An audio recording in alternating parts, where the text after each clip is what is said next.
Hello, Ram Ram सभी को। स्वागत है आप सभी को मेरे यूट्यूब चैनल पर। तो गाइस, आज मैंने बहुत दिनों के बाद में ब्लॉगिंग स्टार्ट की है।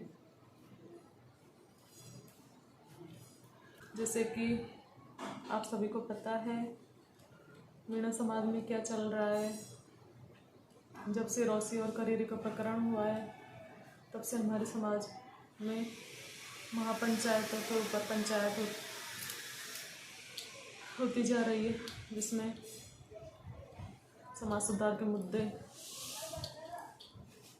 बनाए जा रहे हैं। समाज के हित के लिए बहुत सर्वोपरि है।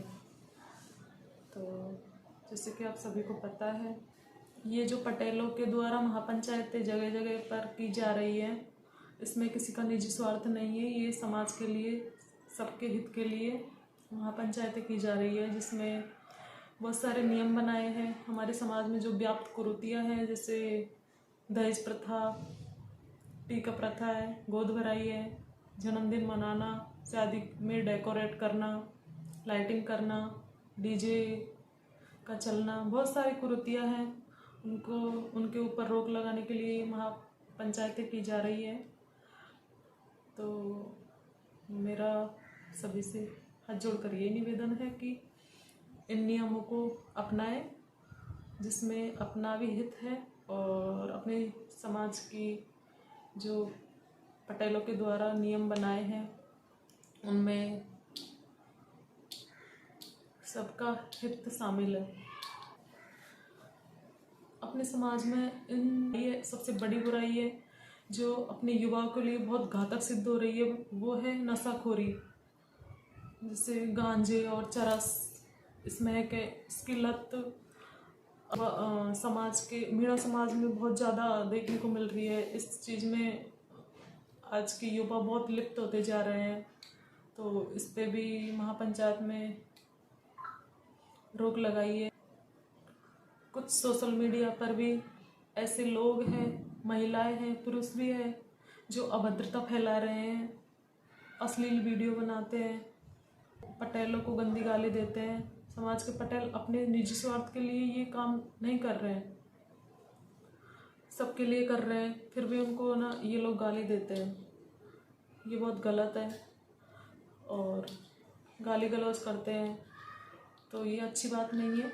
वीडियो बनाओ, लेकिन अपनी मर्यादा में रह के वीडियो बनाओ। नाचो, ये अपना मतलब नाचना, डांस करना, ये अपने समाज का एक हिस्सा है। संस्कृति में रह के काम करो, कोई बुराई नहीं है। लेकिन ऐसा नहीं है कि गाली गलौज करो, अभद्रता फैलाओ, अश्लील वीडियो बनाओ।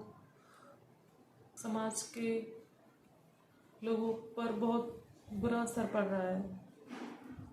जैसे हमारे सर्व समाज को इन कुछ लोगों की वजह से लज्जित होना पड़ रहा है। अब बात करते हैं अपने मेन मुद्दे की। तो गाइस, ये जो समाज में व्याप्त कुरीतियाँ हैं, इनमें जो कुरीति है दहेज प्रथा, उनका खंडन हमने किया है। मतलब मेरी शादी दहेज मुक्त शादी हुई है।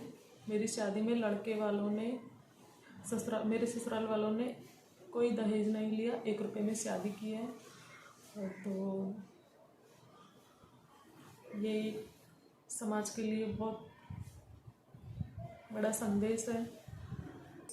आपको लगेगा कि मेरी जॉब है इसलिए ससुराल वालों ने दहेज नहीं लिया होगा, सारी ज़िंदगी भर कमा के देगी।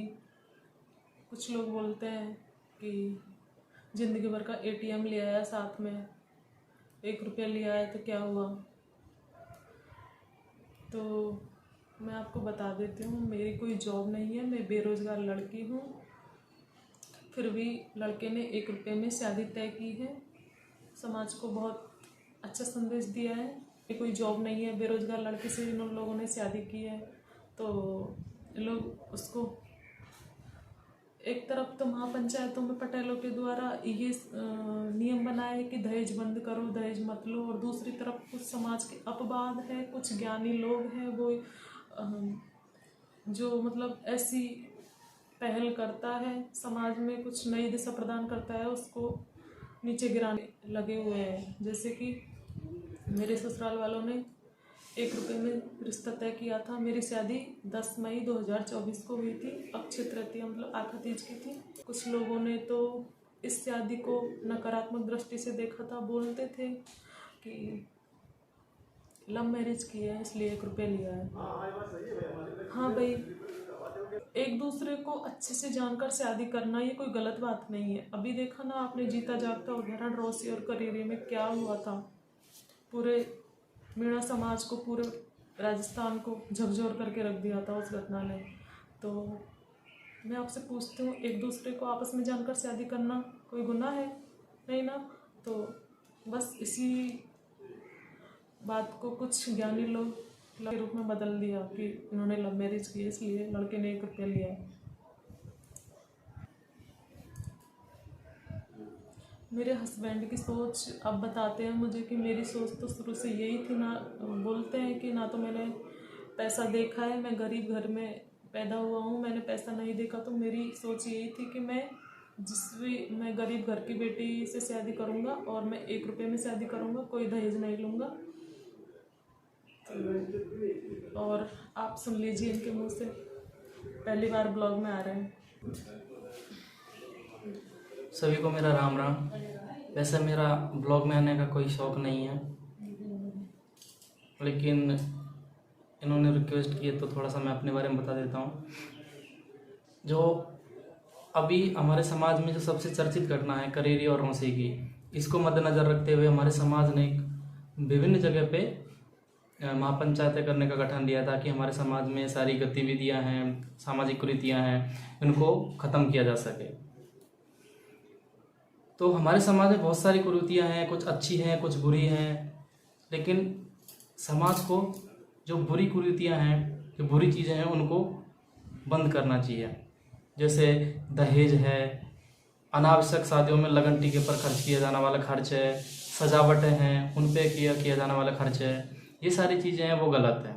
और अभी जो समाज में एक सबसे बड़ा मुद्दा जो उभर कर आ रहा है वो है नशाखोरी और जो सोशल मीडिया के माध्यम से अभद्रता फैलाने वाली जो चीज़ें हैं। जैसे अभी इन्होंने भी बताया कि वीडियो बनाना कोई बुरी बात नहीं है, क्योंकि ये तो सब अपनी कला है। और अभी अपनी जो राजस्थान सरकार है उसने भी एक बिल पारित किया है कि जो भी जिसके भी ज़्यादा जितने भी फॉलोअर्स हैं, जो भी अपना अच्छे कंटेंट डालते हैं, उनको वो एक सैलरी के रूप में प्रोत्साहन प्रदान करेगी। तो ये कोई गलत चीज़ें नहीं है। ये तो एक भाई अभी टेक्नोलॉजी का जो है वो टाइम है, तो सभी अपने आप को इम्प्रूव करने की कोशिश कर रहे हैं। तो सारी चीज़ें बनाओ, वीडियो बनाओ, ब्लॉग बनाओ, अपने कंटेंट को आगे लाओ, इससे आपका ही डेवलपमेंट होगा। लेकिन जब आप किसी भी चीज़ के प्रति नेगेटिव सोचते हो, गालियाँ देते हो, अपने अभद्रता को फैलाते हो, जैसे कम कपड़ों में अपना डांस करना, लोगों को गालियाँ देना। अपने समाज में एक सबसे बड़ी कुरीति है दहेज प्रथा। बहुत लोग इसको बढ़ावा देते हैं, बहुत लोग इसको बंद करने के भी पक्षधर हैं, और कुछ समाज में ऐसे पिछड़े हुए लोग हैं। अपने समाज में तो ना प्रतिस्पर्धा लगी हुई है, और जॉब वाइज होता है ना कि ग्रुप डी वालों को इतने मतलब बोली लगा दी गई है जॉब के पीछे की, फिक्स रेट कर दी गई है, इस जॉब के इतने पैसे हैं, इस जॉब के इतने पैसे हैं। और उसके बाद में प्रतिस्पर्धा बनी हुई है कि फला का लड़का इतना लेके आया तो उससे ज़्यादा ही आना चाहिए। ये सब जो दहेज प्रथा है, ये सर्वाधिक प्रचलन अपने मीणा समाज में ही है। मैं जहाँ पे भी सुनता हूँ, जैसे कोई गुर्जर समाज हुआ, ब्राह्मण समाज हुआ, और दूसरे भी जितने भी समाज हैं, उनमें ये दहेज प्रथा का रोल है ही नहीं है। हमारी शादी पिछले साल 10 मई 2024 को हुई थी। तो मैंने शादी में 1 रुपये भी लड़की वालों से नहीं लिया, लेकिन इसको भी जो अपनी सोसाइटी है वो एक नकारात्मक तरीके से देखती है कि इनकी तो लव मैरिज होगी, एक दूसरे को पहले से जानते होंगे, इस वजह से इन्होंने दहेज नहीं लिया। और एक दूसरे को जानना गुनाह थोड़ी है। फिर बाद में लफड़े होते हैं कि लड़के ने लड़की को छोड़ दिया, फला से बात करती थी, उससे बात करती थी। इससे अच्छा है ना आपस में देखो, जानो एक दूसरे को, फिर शादी तय करो। तो इसको ही लोग कुछ महान प्राणी हैं जो बोलते हैं कि लव मैरिज की है उन्होंने। और भी कई जो कारण होते हैं उनकी वजह से लगभग 1 साल के अंदर 2 साल के अंदर वो संबंध बिखर जाते हैं। इससे बढ़िया ये है कि संबंध ना बिखरे, इससे पहले एक दूसरे को जाने पहचाने, फिर एक उचित निर्णय के माध्यम से अपने आप को आगे बढ़ाएं कि हाँ ये चीज़ मेरे लिए सही है। जब से मैंने अपने होश संभाले हैं तब से मेरा तो यही था कि मैं जहाँ पे भी शादी करूँगा तो मैं किसी से पैसे लेके नहीं आऊँगा, क्योंकि एक लड़की का परिवार ही जानता है कि वो जब पैसे देता है तो उस पर क्या क्या गुजरती है, और विशेष रूप से एक गरीब परिवार की लड़की। मैं सोचता था कि मैं जो भी लेके आऊँगा एक गरीब परिवार की लड़की लेके आऊँगा, क्योंकि मैंने खुद ने अपने जीवन में पैसे देखे नहीं है, पैसों की भूख हमारे बिल्कुल भी नहीं थी। इस वजह से जितना भी मेरी सोच थी कि मैं पैसे बिल्कुल भी नहीं लेके आऊँगा। कि समाज में ही कुछ लोगों के द्वारा हमारे मम्मी पापा को भड़काया गया कि लड़के की अच्छी जॉब है, आपको 25 से 30 लाख रुपए दे देंगे, दिलवा देंगे, क्यों पागल हो रहे हो, ये है वो है। लेकिन अगर मैं स्टैंड ले सकता हूँ तो मेरे फैमिली वाले भी स्टैंड ले सकते हैं, क्योंकि जब मैं स्टडी कर रहा था ना तो समाज साथ आया ना कोई और साथ आया। जैसे भी मम्मी पापा ने पढ़ा लिखा कर मुझे इससे योग्य बनाया। अपने मीना समाज में सबसे ज़्यादा लोग पैसों को तवज्जो देते हैं ना कि रिश्ते को, इसलिए ये उदाहरण उनको देखने को मिलते हैं। आजकल के रिश्ते सक्सेस होना बहुत बड़ी बात है, बस पैसे को नहीं देखते, हम खुशी देखते हैं। और दोस्तों सबसे बड़ी बात हमारी शादी की ये भी है कि हमारी शादी दहेज मुक्त होने के साथ साथ ब्राह्मण मुक्त भी है, क्योंकि मेरी तरफ से तो जो कुछ रस्में थी वो ब्राह्मण के द्वारा करवाई गई थी, लेकिन इनकी जो थी वो लगन से लेके फेरे तक, जो मेरे फेरे थे उनकी जो सारे कार्यक्रम है एक ब्राह्मण से न करवा के एक मीना से करवाया गया। उनका नाम कैलाश मीना है, जो कि सोप नादोती के निवासी हैं। हाँ दोस्तों, मेरे लगन से लेकर जो भी कार्यक्रम जो भी रस्में थी एक ब्राह्मण से नहीं करवाकर मीणाओं के द्वारा संपन्न करवाया गया था।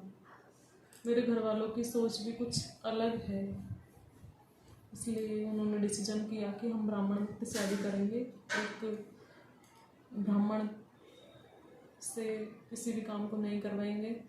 उनका नाम कैलाश मीणा, ग्राम सोप, तहसील नादोती, गंगापुर सिटी। आप संपर्क कर सकते हो, बहुत अच्छे से सारी रस्में।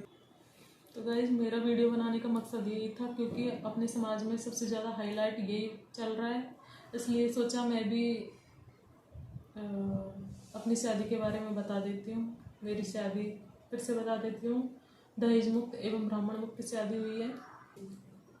इनको धन्यवाद देती हूँ जो मेरे जैसी गरीब लड़की को बंधन में बांध के सर्व धन्यवाद की कोई बात नहीं, मेरे से तो शुरू से यही था कि मैं जिस भी से शादी करूँगा तो मैं बिना पैसे के ही करूँगा। तो दोस्तों आज के जो वीडियो का यही उद्देश्य है कि हमारे जो समाज में चल रही है वो उन चीज़ों को समाप्त किया जाए, अपने लिमिट में ही है वो वीडियो बनाया जाए। किसी के पैसे से पेट नहीं भरता है। अगर हम स्वरोजगार हैं तो अपना काम करके अपना जीवन यापन कर सकते हैं। किसी से दूसरे से एक्सपेक्टेशन नहीं रखनी चाहिए कि हम अपनी बेटे की शादी में इतने रुपए लेके आएंगे, तो ये चीज़ें गलत हैं। दहेज प्रथा तो एक अपने मीणा समाज की सबसे बड़ी बुराई बनती जा रही है धीरे धीरे। लोग जितना इसको रोकने की कोशिश कर रहे हैं, लोग उतना ही उसको बढ़ावा दे रहे हैं। और आजकल तो ये जो दहेज प्रथा है वो जॉब के अकॉर्डिंग है, वो डिसाइड होने लगी है। ग्रुप डी के इतने, टीचर्स के इतने, फर्स्ट ग्रेड के इतने, और RAS IAS तक तो अलग ही बात है। तो ये चीज़ें ख़त्म होनी चाहिए। लेकिन मैंने देखा है समाज में जो भी पैसे लेके आ रहे हैं ना, वो एक भी इंसान सुखी नहीं है। उनकी लाइफ बहुत मतलब संबंध विच्छेद देखने को मिले हैं मुझे बहुत ज़्यादा, क्योंकि उनका जो उद्देश्य है वो सिर्फ उनका फोकस पैसों पे है। पैसों से आपकी मानता प्रदर्शित नहीं होती। एक अच्छे संबंधों से ही हमारी मानता का व्यक्तित्व बढ़ता है। और गाइस लोग ऐसे शादी करते हैं, मतलब दहेज मुक्त शादी करते हैं, पैसे नहीं लेते, उनको सोशल मीडिया पर प्रदर्शित करते हैं, अखबारों में निकलवाते हैं। ऐसा हमने कुछ नहीं किया, लेकिन अब जो आज हमारे समाज में हाईलाइट बातें चल रही, महापंचायतों में पटेलों के द्वारा जो मुद्दे नियम कानून बनाए जा रहे हैं, उनको देखते हुए मैंने सोचा कि आज मैं इस के बारे में, इस चर्चा पे वीडियो बना लेती हूँ। यही कारण था मेरा आज को वीडियो बनाने का।